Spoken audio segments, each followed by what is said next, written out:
Beneath the soft rise of the Yorkshire landscape, long before anyone imagined a grand facade stretching across the horizon, this valley carried a quiet tension.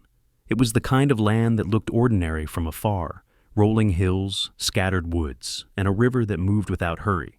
Yet anyone who walked these fields felt something deliberate in the way the ground curved, as if nature itself had prepared a stage and simply waited for someone bold enough to claim it.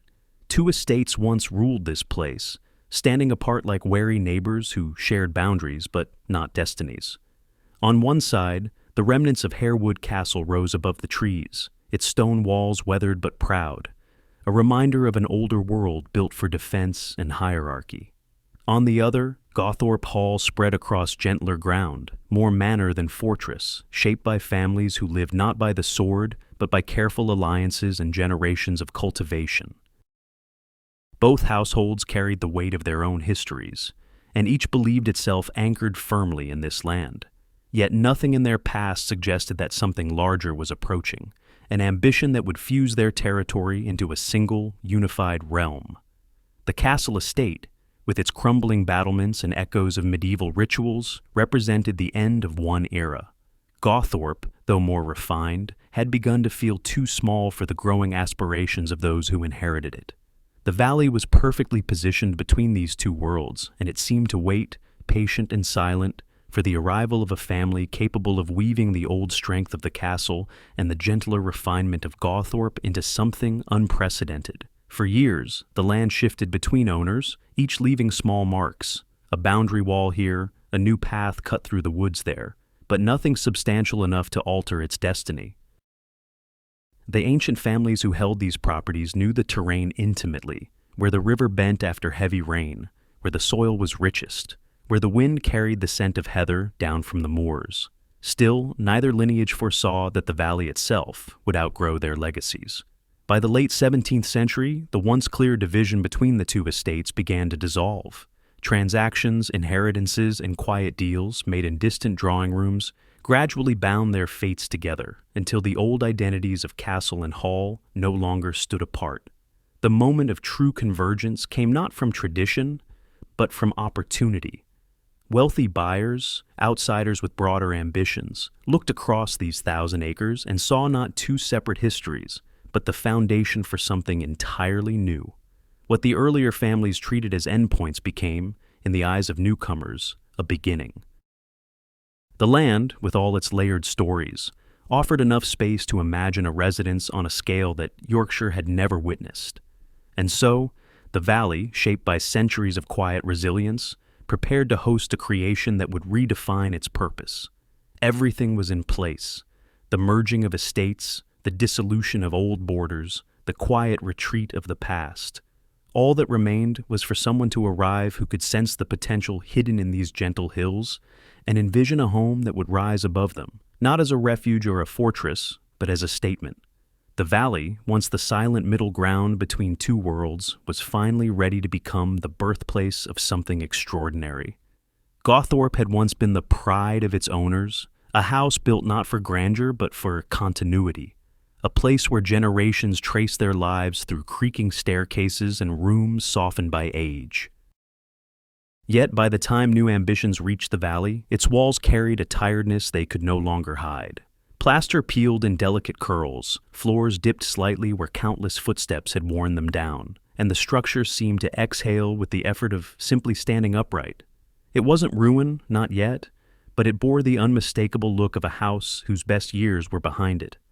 Anyone who walked through its dim corridors sensed a quiet acceptance, as if Gawthorpe itself understood that it could no longer serve as the heart of a rising estate.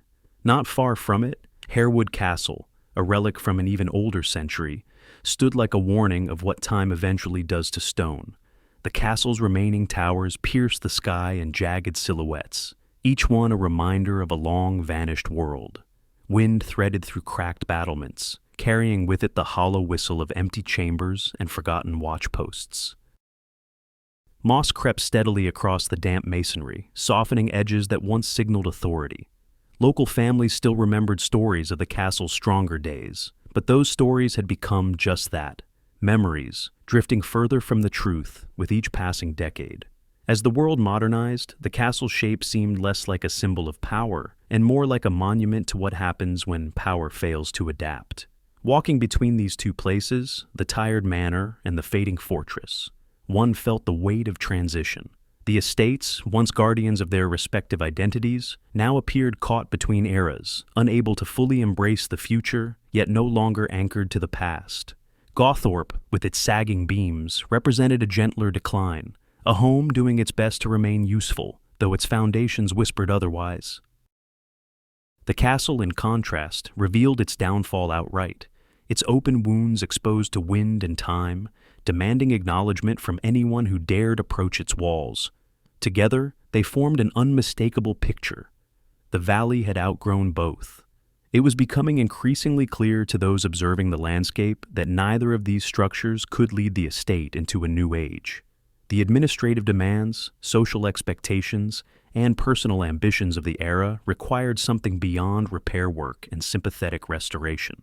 The owners needed a residence that was not only functional but symbolic, something built with intention rather than inherited condition. A home capable of projecting influence, stability, and refinement all at once. The idea of replacing the crumbling castle and the weary manor no longer felt drastic. It felt inevitable. The land was calling for a new center, a structure that could gather the stories of both estates yet stand free from their limitations. Between the ghosts of Harewood Castle and the lingering sighs of Gawthorpe Hall, the future began to take shape. Not out of nostalgia, but out of necessity. The valley needed a house strong enough to command its 1,000 acres, elegant enough to reflect its owner's rising position, and modern enough to withstand a changing world.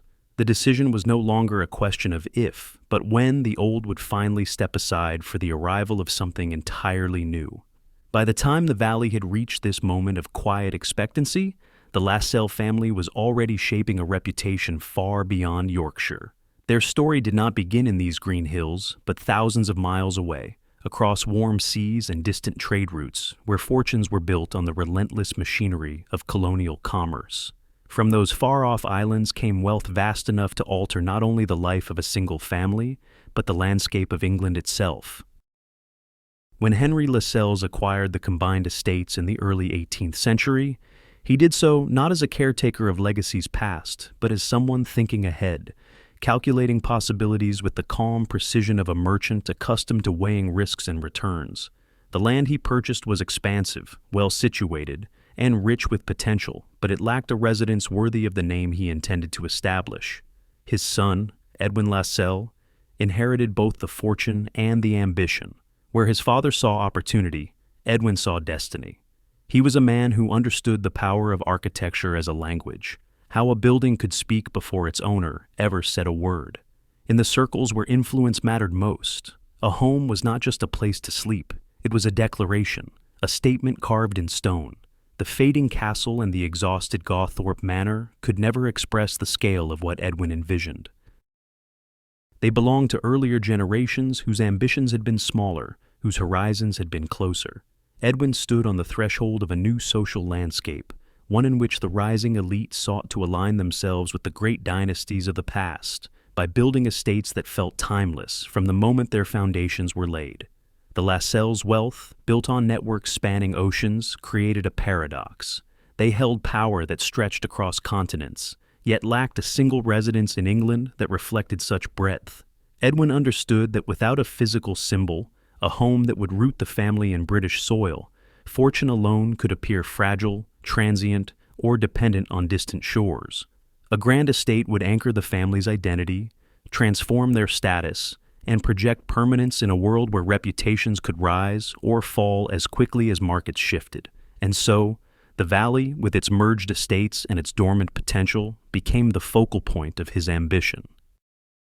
Edwin approached the land not as someone inheriting the burdens of previous generations, but as an architect of his own legacy. The ruins of Harewood Castle and the weary bones of Gawthorpe Hall only reinforced his conviction that the Lascelles' future required something unprecedented, a house capable of bridging history and modernity, tradition and innovation. In the quiet of Yorkshire's rolling fields, Edwin saw the possibility of building a residence that would not merely match the grandeur of England's great country houses, but stand among them as an equal. He sought a home that would tell the world he had arrived, not through words or titles, but through scale, artistry, and precision. A home that would transform the name Lascelles from that of a wealthy merchant family into a lineage recognized for its taste, its influence, and its unwavering sense of place. The decision was made with striking clarity. The old structures would not be repaired or reimagined. They would be replaced entirely. The valley would host a new creation, one that spoke to ambition on a scale neither castle nor manor had ever dared to envision. And with that silent vow, the Lascelles family stepped into history, ready to commission a house that would outshine the land it stood upon and endure far beyond the era in which it was conceived. When Edwin Lascelles began searching for the mind capable of translating his ambition into stone, his attention turned north, not to London's fashionable architects, but to a man whose reputation had been quietly but steadily growing across Yorkshire. John Carr was not the type to dominate a room or overwhelm a patron with grand speeches. He worked with the precision of someone who trusted drawings more than words, a craftsman whose strength lay in the clarity of his vision and the discipline of his execution. His buildings, already admired by several prominent families, balanced grandeur with restraint, elegance with purpose. Edwin recognized in him exactly what the valley required, a designer who could create a house that would impress without excess, endure without constant reinvention, and speak with the authority of centuries. Carr approached the empty landscape with the calm confidence of a man who knew how to listen. He walked the ground slowly, noting the rise of the hills, the pull of the light, the way morning mist settled across the fields. Before putting pencil to paper, he sought to understand how the house could exist not beside the landscape, but within it, how its geometry could align with the valley's natural rhythm. The first sketches took shape quickly, a grand central block, powerful in its symmetry, flanked by balanced wings that stretched outward like steady arms. But early versions, for all their promise, did not fully satisfy him. Some proportions felt too heavy, others too delicate. The facade lacked the commanding presence Edwin required, and the flow of interior rooms did not yet echo the movement of a family accustomed to hosting guests of influence. Carr returned to the drafts again and again, adjusting roof lines, redrawing window placements, refining the relationship between public and private spaces. Edwin followed the process closely, pushing for a structure that would signal control and refinement from the moment a visitor approached its entrance.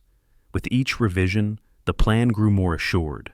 The symmetry tightened, corridors aligned precisely, and the staircase, initially modest, was reimagined as the spine of the great house, leading guests upward into its most impressive interiors. Still, no project of such ambition unfolds smoothly. Early soil tests revealed patches of unstable ground that could not support the weight of the stone Carr intended to use. The architect's first instinct, to expand the basement level, would have caused long-term strain on the surrounding earth. After tense consultations, Carr redrew the foundations, redistributing load-bearing points and adjusting the footprint of the wings to create a more stable base. It was an invisible correction, one only future builders would appreciate, but it ensured that the house would not merely stand, but endure. There were other challenges. Transporting materials across the valley proved slower than planned, especially the stone brought from quarries miles away. Several proposed decorative features had to be simplified or delayed, not out of compromise, but out of recognition that timing mattered more than extravagance. Each obstacle forced Carr to refine his ideas, sharpening the identity of the house rather than diluting it. As months passed, the plans evolved from sketches into precise architectural drawings, vast sheets covered with measurements, elevations, and notations in Carr's careful hand. When Edwin reviewed the final proposal, he recognized something remarkable. The house did not imitate the great estates of the South. It rivaled them. It was not a copy of another man's dream, but the first clear expression of his own. And so, on a morning that would eventually fade into the estate's long memory, workers gathered on the chosen spot where castle and manor histories overlapped. Tools were set, lines were drawn, the earth was marked. Then, with a decisive series of strikes into the Yorkshire soil, the first foundation trench was opened. Stone followed, heavy and deliberate, settling into place with the weight of intention. What once had been an empty stretch of land between two fading estates was no longer a quiet valley waiting for purpose. With the laying of the foundation, the transformation began, slow, immense, and unstoppable. The ground had accepted the vision, and Harewood House had begun its long rise toward the horizon. The rise of Harewood House began with a rhythm that seemed almost ceremonial, hammer against chisel, wheel against soil, voices echoing across the valley as if the land itself had awakened. What looked at first like coordinated order quickly revealed the chaos that accompanies any project of enormous scale. The central block rose slowly, stone by stone, forming a skeleton of walls that hinted at the building's future power long before its roofline took shape. From dawn until the fading of the last workable light, teams of masons, laborers, carters, and craftsmen moved in intersecting patterns, each carrying out tasks that depended entirely on the others. A single mismeasured column, a misaligned arch, or a late delivery could disrupt days of progress.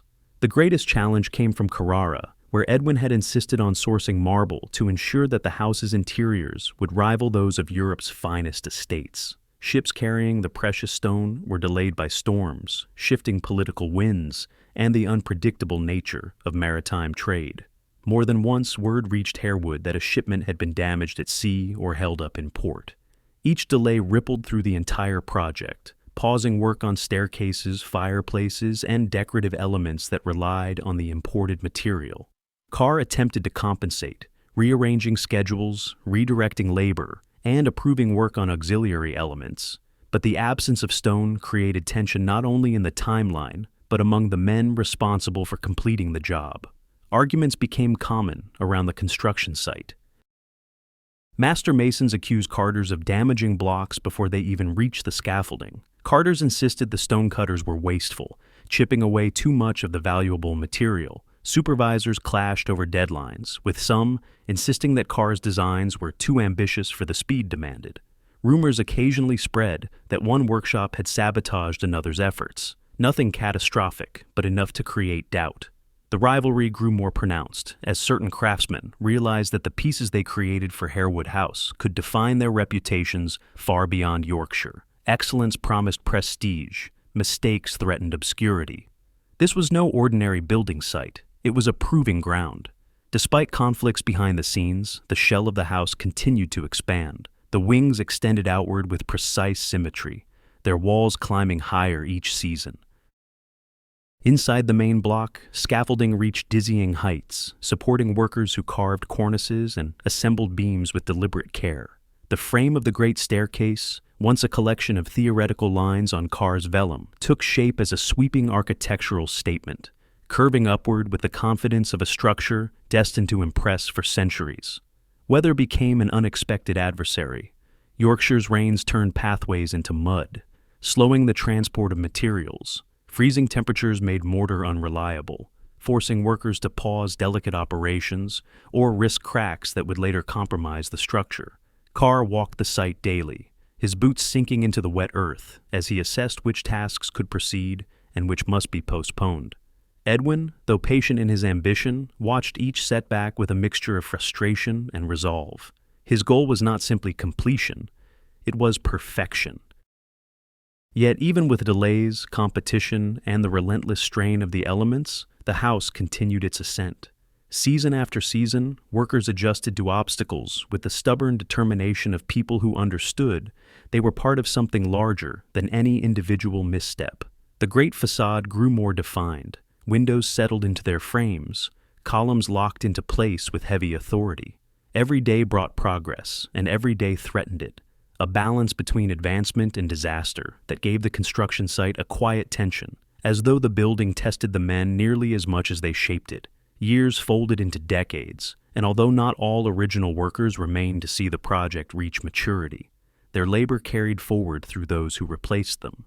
Each generation of craftsmen honed the vision laid out by Carr and Edwin, anchoring their own skill into the rising walls. The house became a living chronicle of effort, the sweat of laborers buried in mortar, the calculations of engineers hidden behind stone, the patience of planners encoded into every precise angle. By the time the final major stones were lifted into place, Harewood House stood not as a simple accomplishment, but as a monument forged through perseverance. The valley that once held two fading estates now held a giant, a structure whose presence was unmistakable, whose silhouette announced itself across the Yorkshire hills. The struggle to build it had been relentless, but the result was undeniable. The new heart of the estate had risen, vast and commanding, ready for the next, more refined stage of its creation. By the time the exterior walls of Harewood House stood firm against the Yorkshire wind, the structure had the imposing presence Edwin desired, but inside, it was still a hollow monument, echoing with the sounds of tools and footsteps rather than refinement. It needed someone who could transform Carr's architectural order into an interior world worthy of the estate's ambition, someone whose imagination matched the scale of the project. That responsibility fell to Robert Adam, a designer whose reputation had begun to eclipse that of nearly every contemporary in Britain. Where Carr worked with measured discipline, Adam moved with creative force, sketching environments that blended classical influence with theatrical grace. He was not simply an architect of rooms. He was an architect of atmosphere. Adam arrived at Harewood as if stepping into a challenge he had long been preparing for. He studied Carr's plans carefully, tracing the logic of the rooms, the flow of the corridors, and the intended symmetry of the wings. He respected Carr's work, but he also saw spaces that could breathe more fully, align more elegantly, and express character in ways the current drawings only hinted at. Carr had given the house structure. Adam intended to give it soul. Their temperaments could not have been more different, one grounded in precision, the other fueled by imagination. Yet they shared an unspoken understanding. Harewood House had the potential to become something exceptional, and neither would allow the project to settle for less. From the moment Adam began proposing revisions, the collaboration took on a quiet intensity. He reconfigured internal courtyards to bring in more light, adjusted room proportions to better accommodate decorative schemes, and reinterpreted several of Carr's transitional spaces into grander, more fluid connections between public and private areas. These were not minor modifications. They were architectural recalibrations designed to ensure that the house's interior rhythm matched the commanding presence of its exterior. Carr, though protective of his work, recognized Adam's talent and allowed these changes, understanding that the final achievement would reflect both of their strengths. As Adam's ideas spread across the drawings, the house began to transform in ways that extended beyond architecture. Rooms became stages for intricate visions, ceilings adorned with neoclassical motifs, walls framed in delicate ornamentation, niches designed to showcase artwork that had not yet arrived, but already had a place in Adam's mind. He envisioned sequences of spaces that guided visitors through shifts in mood, solemnity in one room, vibrance in the next, each area crafted with deliberate emotional effect. Where Carr offered structure, Adam offered narrative, weaving visual storytelling into plaster, paint, and proportion.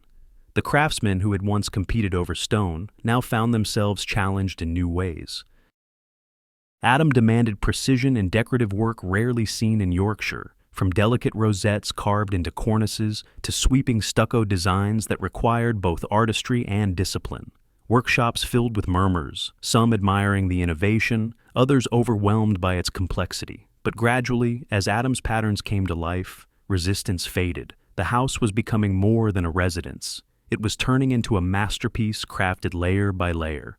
Edwin watched this evolution with growing satisfaction. The once empty interior now carried an energy that matched his ambition. Floors were laid in elegant patterns. Fireplaces took on sculptural detail.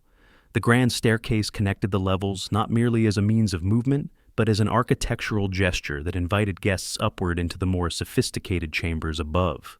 Though Adam and Carr approached the project from opposite ends of the creative spectrum, their collaboration yielded harmony rather than conflict.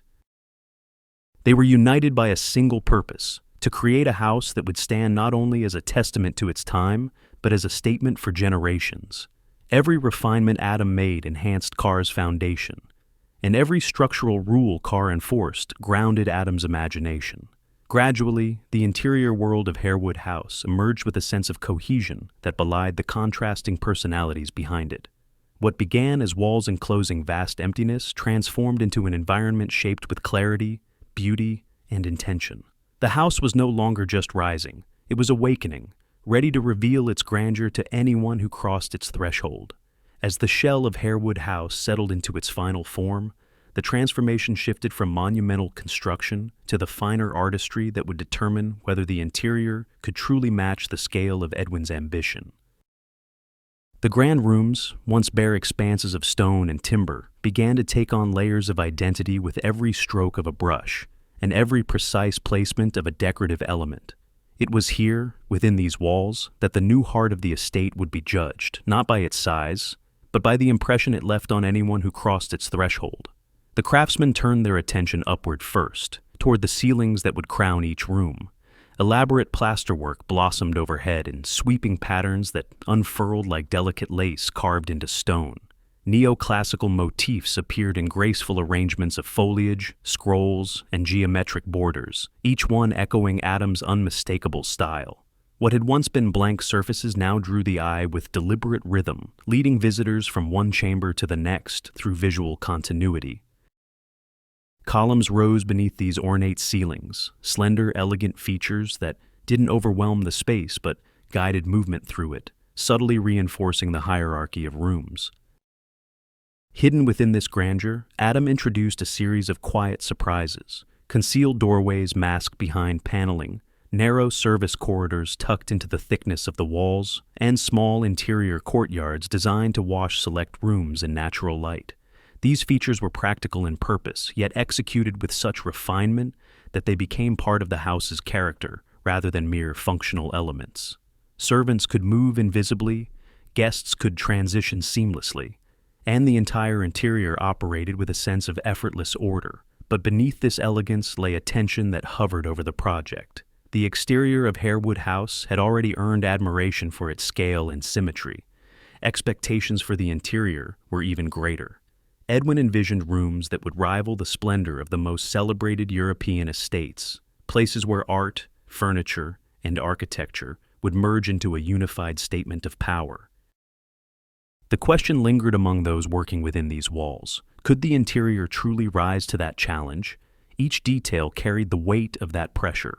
The craftsmen installing wall paneling knew their work would hold the exquisite pieces commissioned from Chippendale. Those shaping the archways understood that they framed views painting a path toward masterpieces Edwin intended to acquire. Even the placement of stair rails, measuring both comfort and grace, spoke to the awareness that the house was being crafted not for ordinary living, but for a level of presentation few residences ever achieved. The house grew more intricate with every passing month. Light filtered through tall windows, reflecting against moldings that glimmered with subtle polish. Doorways were framed in craftsmanship so fine that guests would eventually pause to trace the carvings with their eyes. Hallways connected in a grand sequence, each one opening into a room more embellished than the last, as if the house was unfolding its narrative with increasing confidence. And still, the underlying question persisted. Edwin had poured extraordinary resources into ensuring that Harewood House would not simply impress, but astonish. Yet the closer the project came to completion, the more those involved wondered whether even the most exceptional interior could satisfy the vision of a man who sought to build a legacy rather than a home. The artisans worked with the intensity of people who felt they were racing not against time, but against expectation itself. As the final ornaments settled into place and the once empty rooms shimmered with new life, the interior stood ready to prove its worth. The valley that had watched the rise of walls now witnessed the birth of something far more refined, a residence so richly detailed that it seemed to embody the very idea of British grandeur. But the full measure of its success would only be known when Edwin stepped inside and saw his ambition reflected back at him in every curve, every column, and every meticulously crafted line. The day Thomas Chippendale's creations finally entered Harewood House marked a shift as dramatic as the laying of its first stone. Until then, the rooms, though beautifully proportioned and richly ornamented, felt like vast, expectant stages waiting for their cast. The arrival of the furniture transformed these interiors from elegant shells into living spaces charged with identity, refinement, and deliberate artistry. Chippendale was not merely a supplier, he was the era's most celebrated master of timber, a designer whose name carried the same authority and craftsmanship that Adams carried in architecture. For Edwin, commissioning him was not a luxury, it was a declaration. Harewood House would not be furnished with imported pieces or inherited relics. It would be shaped from within, each room curated with objects created specifically to belong here and nowhere else. The procession began early in the morning, as carriages, wagons, and padded crates rolled slowly up the estate's long drive. Workers moved with almost ritualistic care, lifting each piece as if aware that generations would judge their precision. As the first chairs were set inside the entrance hall, Adams' decorative schemes suddenly found their perfect counterpart. Rosewood and mahogany gleamed under filtered daylight, their surfaces catching the delicate plaster shadows overhead. Tables with curving legs and refined carvings settled into rooms that seemed to anticipate them, as if Chippendale and Adam had collaborated long before the two had met. Chippendale's designs for Harewood were not generic productions. They represented some of his most ambitious and lavish commissions, crafted specifically to harmonize with the house's architecture. In the drawing room, silk-upholstered sofas echoed the soft hues of Adam's wall panels, while mirrors and gilded frames amplified the brightness that flooded through tall windows. Intricate bookcases were placed in libraries that had been measured down to the inch to accommodate them, their geometric arrangements reflecting the intellectual confidence that Edwin wished to project. The dining room, however, became one of Chippendale's finest triumphs. The chairs, with their elegantly pierced splats, and the imposing sideboards, each adorned with subtle carvings, created an atmosphere where gatherings would feel elevated before the first dish even reached the table. The furniture did not merely fill the space, it completed it, breathing purpose into the architecture. Visitors eventually described the dining room not as decorated, but as orchestrated, as if every detail participated in a single harmonious composition. Yet the attention of both craftsmen and guests inevitably gravitated toward one extraordinary piece, a commode that would later become famous not only for its beauty, but for its story. Created for one of the house's most distinguished rooms, this cabinet stood more like a sculpture than a piece of practical furniture. Crafted from the finest mahogany and inlaid with exotic veneers, it featured flowing curves and a decorative language that merged Rococo fluidity with the emerging neoclassical order. Its surface shimmered under candlelight, revealing patterns that seemed almost alive, shifting subtly as the viewer moved. But beyond its visual splendor lay a detail known initially only to a few. The commode included a hidden compartment, skillfully integrated into its design. The intended purpose was functional rather than mysterious. The aristocratic tendency to store private letters, small valuables, or sensitive documents required discreet solutions. Yet, Chippendale executed the mechanism with such precision that it almost disappeared into the structure, revealed only when a particular panel was pressed at just the right angle. Over time, whispers emerged among staff and visitors that the commode had once concealed correspondence of great personal importance to the family, though no letters survived to confirm these stories. Whether fact or romantic speculation, the piece gained a reputation as one of the most technically remarkable objects Chippendale ever produced. As the final furnishings took their places, Harewood House crossed a threshold. It was no longer simply a monumental building adorned with exquisite plasterwork. It had become a complete artistic world. Every chair, every table, every gilded frame seemed to anchor the Lascelles' legacy more deeply into the Yorkshire soil. Chippendale's masterpieces did not merely inhabit the house. They defined it, ensuring that its interiors would stand as some of the most impressive ever created in Britain. What began as a house meant to display wealth and refinement soon evolved into something even Edwin had not initially envisioned, a sanctuary for art that seemed almost improbable in a private estate far from London's cultural pulse. Yet, Harewood House was never meant to follow expectations. It was designed to exceed them. And so, the rooms that Adam shaped and Chippendale furnished took on a new role as the Lascelles family began assembling a collection that could stand beside the great galleries of Europe. It started with portraits and landscapes, pieces that reflected status more than ambition. But Edwin, whose taste sharpened with every new acquisition, quickly realized that mere decoration was not enough. The house was rising to a level where its artistic voice had to match its architectural authority. He wanted guests to walk through the staterooms and feel the presence of a lineage that understood culture not as ornament, but as influence. If the aristocracy of earlier centuries used castles and titles to define themselves, Edwin intended to use art, and not just any art, masterpieces. The first major acquisitions came with the confidence of a man who knew exactly what impression he wished to leave. Works by Italian Renaissance painters, names spoken in reverence across Europe, found new life within the walls of Harewood. A luminous canvas attributed to Raphael brought with it the graceful serenity that had captivated courts and collectors for generations. Nearby, the deep dramatic tones of Titian introduced a completely different energy, full of warmth and emotional depth. These pieces transformed their rooms into spaces that resonated not only with luxury, but with a connection to centuries of artistic excellence. British art soon joined the collection as well. JMW. Turner, whose mastery of atmosphere and light would eventually redefine landscape painting, found a place at Harewood long before his reputation reached its zenith. His work captured the shifting moods of nature in ways that seemed perfectly suited to the estate, a reflection of Yorkshire's skies, translated through a mind capable of turning weather into poetry. El Greco's unmistakable style added yet another dimension, elongated forms and spiritual intensity that contrasted sharply with the more measured classical compositions nearby. Visitors who walked through these galleries quickly realized something striking. The collection felt almost too ambitious for a private home. It mirrored the curatorial confidence of royal residences and princely palaces, places where art served not just as decoration, but as a declaration of identity. Yet here it was in Yorkshire, quietly challenging the cultural hierarchy of Britain. For the Lascelles family, this gallery was more than a symbol of wealth. It was a way to root themselves in a narrative that extended far beyond commerce and estate management. Collecting Renaissance masters placed them in dialogue with Italy's greatest patrons. Acquiring Turner positioned them at the forefront of Britain's artistic evolution.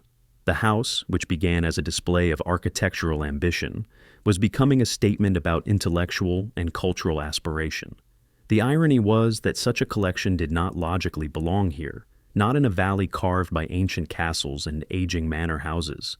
It belonged in cities, in institutions, in royal palaces. And yet, within Harewood's carefully crafted interiors, it felt not only appropriate, but inevitable, as if the house itself had been designed to cradle masterpieces from the moment Carr sketched its first foundations. What emerged was a gallery that should not have existed in this corner of the countryside, but did, boldly, confidently, and without apology. The paintings formed a constellation of artistic brilliance that elevated Harewood House far beyond the expectations of a country estate.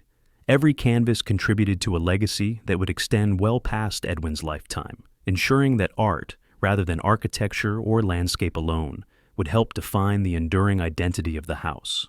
When the house finally stood in its full architectural authority, Carr's walls and Adams' interiors seemed to press outward, demanding a landscape capable of matching their scale. Harewood House could not remain an island of grandeur surrounded by fields shaped only by nature's indifferent hand. It needed a setting that felt deliberate, controlled, and magnificent, something that would extend the house's presence far beyond its stone facade.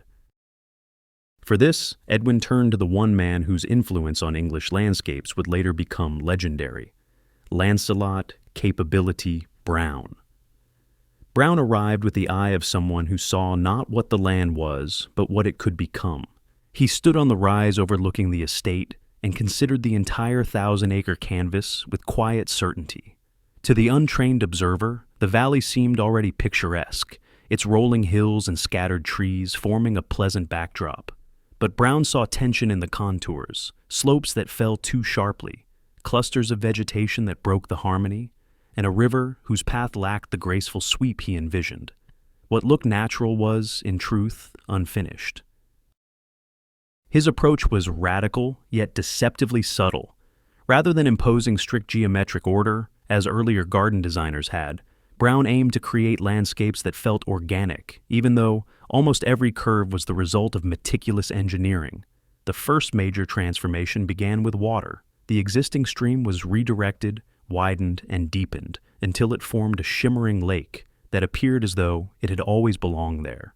Workers spent months shaping its edges, softening transitions, and guiding reflections so that the house would command the water without seeming to dominate it. Beyond the lake, Brown reimagined the slopes that framed it. Hills were carved with such precision that they rose and fell like gentle breaths of the land. Soil was moved by the ton, sometimes across astonishing distances, until the terrain behaved exactly as Brown intended. What later generations would admire as natural beauty was, in truth, the outcome of choreography. Every ridge, every subtle incline, every stretch of open grass had been rehearsed and refined. Trees were placed with the same strategic care. Brown arranged them in sweeping belts and carefully spaced clusters, allowing just enough openness for the house to remain visible from key vantage points. This was not carelessness. It was theater. Guests strolling through the grounds would first catch glimpses of Harewood, just a corner of a wing or the suggestion of a roofline, before the entire facade revealed itself in a moment of dramatic clarity. Brown understood how to guide the eye, as masterfully as Adam guided movement through interior rooms. The labor required to achieve this vision was immense. Hundreds of workers reshaped the valley with shovels, carts, and brute force. They removed old boundary walls stone by stone, redirected paths that had existed for generations, and dug channels so cleverly disguised that even seasoned visitors could not tell where the natural landscape ended and Brown's artistry began. At times, the worksite looked like an excavation for an entire world, a place being rebuilt from the ground up rather than merely ornamented. Yet the result was transformative. The estate became more than the sum of its parts. The landscape amplified the house's grandeur, and the house justified the beauty of the landscape. Standing on the terrace, one no longer saw two merged estates or remnants of older histories. One saw a unified vision stretching across 1,000 acres, a world meticulously crafted to support the idea of Harewood House as a cultural and social force. The gardens were not simply decoration. They were a strategic extension of power, taste, and influence. In an era when landscapes were symbols of identity, the sweeping lawns and mirrored waters of Harewood signaled a confidence few estates could match.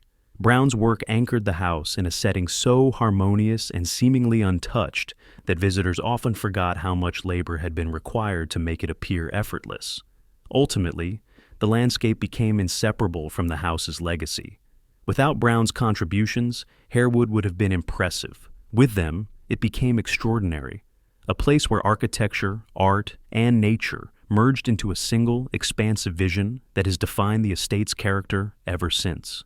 By the time the 19th century unfolded, Harewood House had already established itself as one of the most impressive estates in Britain, a masterpiece shaped by Carr's discipline, Adams' elegance, Chippendale's artistry, and Brown's sweeping landscapes. Yet architecture, like society, is never truly finished. Generations change, needs shift, expectations rise, and even the grandest houses must evolve or risk becoming monuments to a past that no longer speaks to the present. It was in this atmosphere of transformation that Charles Barry entered the story, bringing with him a vision that would challenge the very identity of Harewood House. Barry was no ordinary architect. He was the mind behind the reconstruction of the Palace of Westminster, a figure whose style blended clarity with boldness, discipline with daring innovation. When he arrived at Harewood, he found a house admired for its Georgian clarity, but strained by the demands of a growing family. Henry Lascelles, the third Earl of Harewood, presided over a household full of children, guests, and responsibilities that the existing rooms could no longer comfortably hold. The house needed more bedrooms, more space, more architectural ambition. It was not decay that prompted Barry's involvement, but expansion. The first challenge he confronted was the structure's horizontal emphasis. While striking, the long, balanced wings limited the number of rooms available on higher floors. Barry proposed a solution both practical and transformative, adding new stories to the flanking wings. This idea unsettled some members of the household, who feared that altering Adams' original proportions would compromise the house's symmetry. Yet Barry understood that Harewood's identity was not frozen. It was a living entity capable of adaptation. He designed the new upper levels with sensitivity to the existing architecture, mirroring the rhythms, window spacing, and visual balance of the facade. From a distance, the additions blended so seamlessly that visitors unfamiliar with the house's earlier silhouette would never guess the structure had been reshaped. Inside, however, the transformation was undeniable. Bedrooms multiplied, corridors expanded, and the private wings took on a new practical elegance that reflected Victorian sensibilities about family life, privacy, and comfort. The most dramatic change came with Barry's decision to remove the south portico. To some, this feature was a defining component of Carr's original vision, a grand architectural gesture that opened the house toward the sunlight. But Barry saw it differently. In his eyes, the portico disrupted the emerging harmony of terraces and gardens that now surrounded the house. Its removal was not an act of erasure, but of refinement, an attempt to align the house more naturally with the landscape Brown had created decades earlier. This decision stirred quiet debate among those who had grown attached to the familiar facade. Yet, once the portico was gone, a new clarity emerged. The terraces extended more gracefully, the sightlines opened toward the lake, and the relationship between house and grounds gained a sense of fluidity previously hindered by the massive structure. Barry's interventions, rather than overwhelming the original design, revealed new strengths within it. He introduced formal parterres and terraces that sculpted the approach to the house with Victorian precision. Their geometry contrasted with Brown's softer, naturalistic lines, creating a dialogue between eras: Georgian restraint meeting Victorian structure, 18th century vision meeting 19th century reinterpretation. Harewood House became not a relic, but a layered creation, each generation leaving a deliberate mark on its evolution.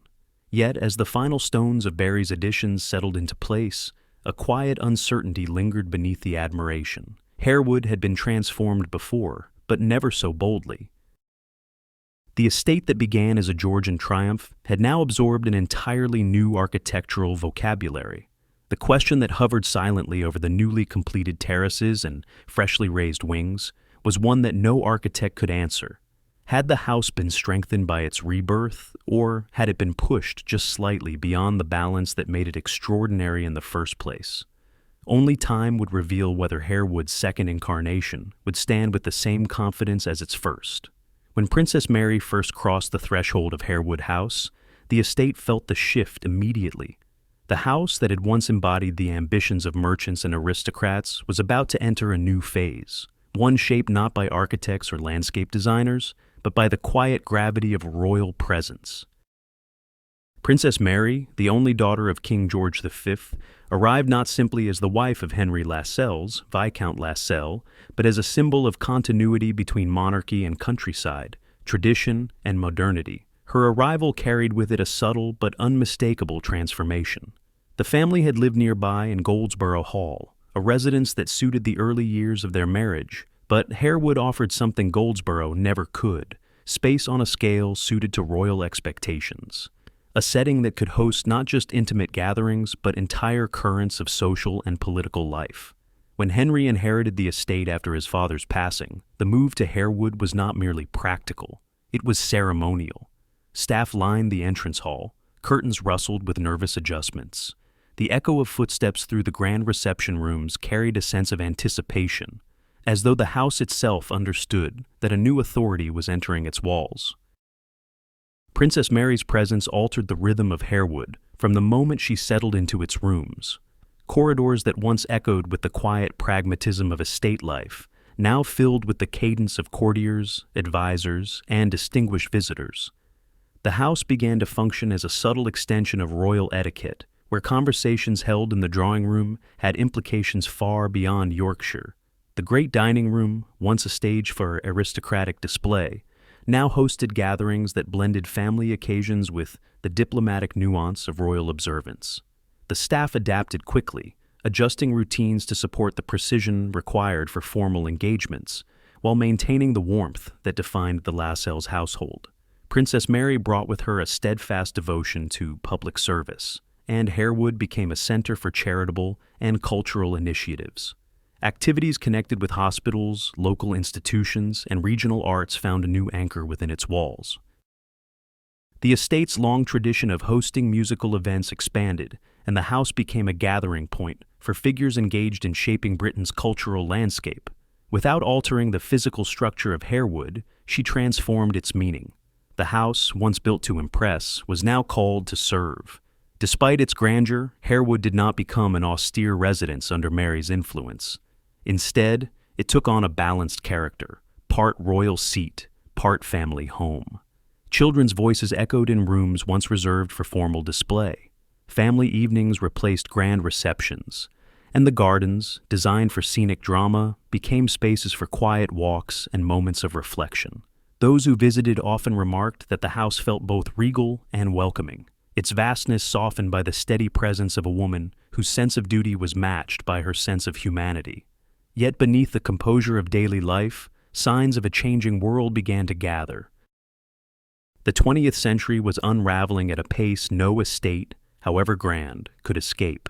Innovations in technology, shifting political dynamics, and the growing pressures of global conflict hinted that Harewood would soon play a role far beyond the social functions of its earlier years.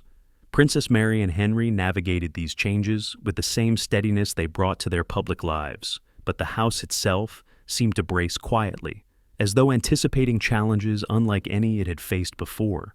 As the last years before World War II unfolded, Harewood stood at a crossroads, still rooted in the traditions that had shaped it for over a century, yet preparing, almost instinctively, for a new era in which its purpose would be tested in unexpected ways. The arrival of Princess Mary had ushered in a chapter of dignity, service, and refined life, but it had also set the stage for the profound transformations that would soon follow. When war finally reached Britain's doorstep, Harewood House could no longer remain only a residence of quiet prestige and royal connection. The estate, with its sweeping halls and serene landscapes, was suddenly drawn into a reality that demanded service rather than display. At the outbreak of the Second World War, the decision was made with solemn clarity. Harewood would become a place of care, a convalescent hospital for those returning from the front. The transformation was immediate and profound, reshaping the house in ways no architect or patron had ever envisioned. Rooms once designed for receptions and refined conversation were cleared of their elegant furniture and fitted with metal-framed beds, medical screens, and the practical tools of wartime recovery. The grand galleries that had held masterpieces now held rows of cots. The soft carpets were rolled away to make room for gurneys. The scent of polished wood gave way to the sharper smell of antiseptic. Even the echo of footsteps changed, from the leisurely pace of visitors to the purposeful stride of nurses and orderlies moving between wards. In the early evenings, when the last stretch of daylight filtered through the tall Georgian windows, the great hall became a place where weary soldiers tried to steady themselves after long journeys from the front. Some arrived on stretchers, their faces drawn but relieved to reach a place of safety. Others limped in with measured steps, leaning on canes or on each other, their uniforms worn and stained by experience. Many carried stories too heavy to voice, stories that appeared only in brief glimpses, a distant stare, a startled reaction to sudden noises, a rare smile sparked by an unexpected visitor. The staff adapted to the house as swiftly as the house adapted to them. Nurses moved through the rooms with reassuring calm, converting drawing rooms into makeshift wards and establishing routines that balanced medical necessity with compassionate care. Princess Mary, deeply committed to service, visited frequently. She moved quietly through the halls, offering comforting words, reading letters to those unable to hold the pages themselves, and bringing a sense of dignity to a place where pain and healing lived side by side. Night brought its own atmosphere. Harewood, once alive with the sounds of family gatherings and concerts, fell into a profound stillness, broken only by the murmurs of patients or the soft clatter of medical carts. The long corridors, dimly lit to conserve power, felt like passages through another world. Outside, the vast grounds lay dark under blackout conditions, the lake reflecting only the faintest glimmer of moonlight when clouds parted. The once celebratory terraces now served as places where nurses might step briefly into the cold air to steady themselves before returning inside. Yet, amidst the hardship, moments of quiet grandeur persisted, moments that reminded everyone that they were living inside a house forged for endurance. The great windows offered glimpses of dawn after sleepless nights. The high ceilings, even stripped of their finery, gave the wards a spacious calm that soothed those recovering from the claustrophobia of trenches and bunkers. The surrounding landscape, shaped centuries earlier by Capability Brown, became a place of solace for soldiers strong enough to walk, its gentle curves offering reassurance that beauty still existed beyond the reach of conflict. Time in the wartime, Harewood brought both hardship and humanity.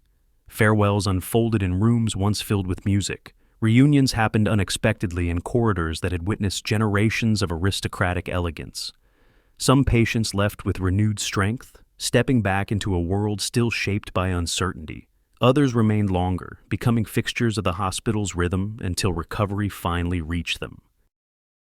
The house, which had absorbed centuries of triumph and adaptation, absorbed these stories too, weaving them into its evolving identity. By the war's end, Harewood was forever changed. The return of art, furniture, and ceremonial life could not erase the echoes of stretchers rolled across stone floors, or the whispered conversations between those who had seen the front lines. The house had opened its doors to suffering and resilience alike, and in doing so, it had proven that grandeur could serve not only as a symbol of status, but as a refuge in the hardest of times. The experience left an imprint not visible in the plaster or staircases, but unmistakable in the estate's spirit, an understanding that even the most opulent walls could hold courage, compassion, and transformation. When peace finally returned, Harewood House emerged from its wartime role with a quiet resilience, carrying within its walls stories that would linger long after the medical beds and screens were removed. The first task of the post-war years was restoration, not simply of rooms and objects, but of atmosphere. Chippendale's furniture returned from storage. Adam's ceilings were cleared of the protective coverings that had shielded them from dust and disruption, and the great rooms slowly regained their composure. Yet no amount of polish could erase the memory of what the house had become during the war. Instead, that history settled gently into the building's character, deepening the sense that Harewood was no longer only a symbol of grandeur, but a witness to resilience. As the estate stepped back into civilian life, it embraced a new purpose, to open its doors not only to distinguished guests, but to the wider public. Families who had once known the house only through distant reputation found themselves walking through galleries where Renaissance paintings once again commanded attention. School children gazed upward at ceilings alive with intricate plasterwork. Visitors moved through the grounds Capability Brown had shaped, remarking on how the landscape seemed both ancient and permanent, unaware of the immense labor that had created its effortless beauty. Harewood quickly became a center for cultural revival. Concerts returned to the estate with renewed energy, drawing musicians and audiences from across the region. The very halls that had once echoed with the footsteps of nurses now vibrated with orchestras tuning their instruments. Notes rose into the high ceilings, blending with the faint memories of the past in a harmony that felt both poignant and triumphant. The house's connection to music deepened as the Lascelles family, long supporters of the arts, worked closely with regional festivals and cultural institutions. Their dedication ensured that Harewood became not only a setting for performances, but a catalyst for artistic life in Yorkshire. New exhibitions followed, transforming the estate into a hub of dialogue between past and present. Modern galleries were created within the vast rooms that once held private collections. The Terrace Gallery, in particular, emerged as a space where contemporary artists could engage directly with the historic environment, allowing bold new works to stand alongside masterpieces by Raphael, Titian, and Turner. This fusion of eras gave Harewood a unique identity, neither a preserved relic nor a purely modern venue, but a living estate willing to evolve. Yet alongside this renewed celebration of culture came darker conversations, spoken first in private corners and eventually brought into the open. The Lascelles family had long been aware of the origins of their wealth, built in part upon colonial enterprises in the West Indies. As the 20th century progressed, a growing sense of responsibility encouraged a more honest acknowledgement of those origins. Exhibitions, lectures, and public discussions began to address these histories directly, recognizing the human cost that had helped shape the grandeur visitors admired. These conversations did not diminish Harewood's beauty. Rather, they introduced a depth and transparency that allowed the estate to stand as both heritage and reflection, The rooms that once displayed art solely as a symbol of power now became spaces where truth could be examined with clarity. Visitors walked through the house not only to admire its craftsmanship, but to understand its context, its contradictions, and the lives, both local and distant, that had contributed to its creation. Through music, art, and honest storytelling, Harewood redefined itself.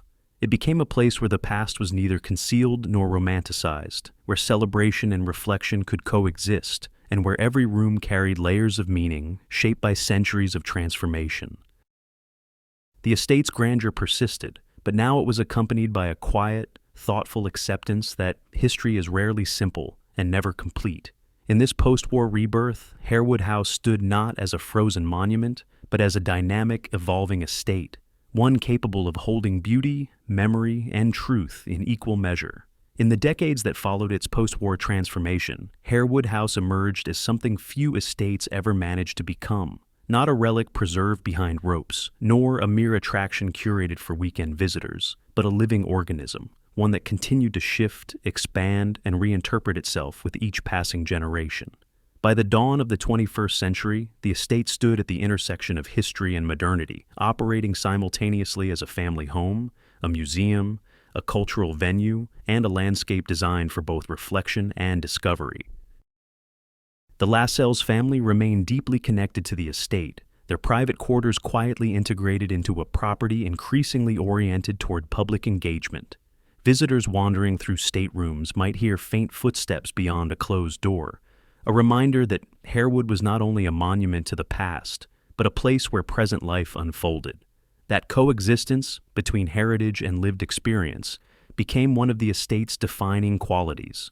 The collections expanded alongside this evolution. Paintings by Renaissance masters still hung with quiet authority, but new exhibitions filled the terrace gallery with contemporary works that challenged traditional narratives and invited dialogue across centuries. Sculptures appeared in unexpected corners of the gardens. Installations transformed familiar rooms into temporary stages for bold artistic expression. Harewood became a place where old and new coexisted without tension, where creativity continued to shape the identity of a house originally built to showcase wealth and taste. The grounds, stretching across more than 100 acres of capability Brown's vision, remained one of the estate's most captivating features. Families wandered along lakeside paths. Students sketched the soft silhouettes of the surrounding hills. Visitors paused on terraces to take in the serene choreography of water, trees, and sky. A Himalayan garden introduced vibrant plantings and curved paths that contrasted beautifully with Brown's sweeping lines, blending global influences with the estate's historical landscape. Even the aviary, before its closure, had once added a lively, unexpected dimension, bringing movement and sound to the tranquil grounds. Beyond the gardens, Harewood embraced roles no 18th century architect could have predicted. An adventure playground welcomed children with a sense of spirited exploration. A planetarium, installed briefly but strikingly, invited guests to gaze upward toward the same stars that lit the valley centuries before. All Saints' Church, with its alabaster tombs, offered a solemn reminder that Harewood's history stretched far beyond the house itself. And on the outskirts of the estate, the Dower House continued its life as an independent school, a quiet echo of the estate's long-standing role in education and community. Each of these layers, each chapter added across centuries, contributed to a sense that Harewood House was more than its architecture or its art. It had become a cultural anchor, a place where people returned not simply to observe, but to experience. Concerts continued to fill the halls with music. Seasonal events brought thousands to the grounds. Exhibitions invited thoughtful reflection on the estate's legacy, not only its triumphs, but the uncomfortable truths intertwined with its origins. The house no longer hid its past. It interpreted it, allowing visitors to understand the complexities behind its splendor. And through it all, Harewood remained a home.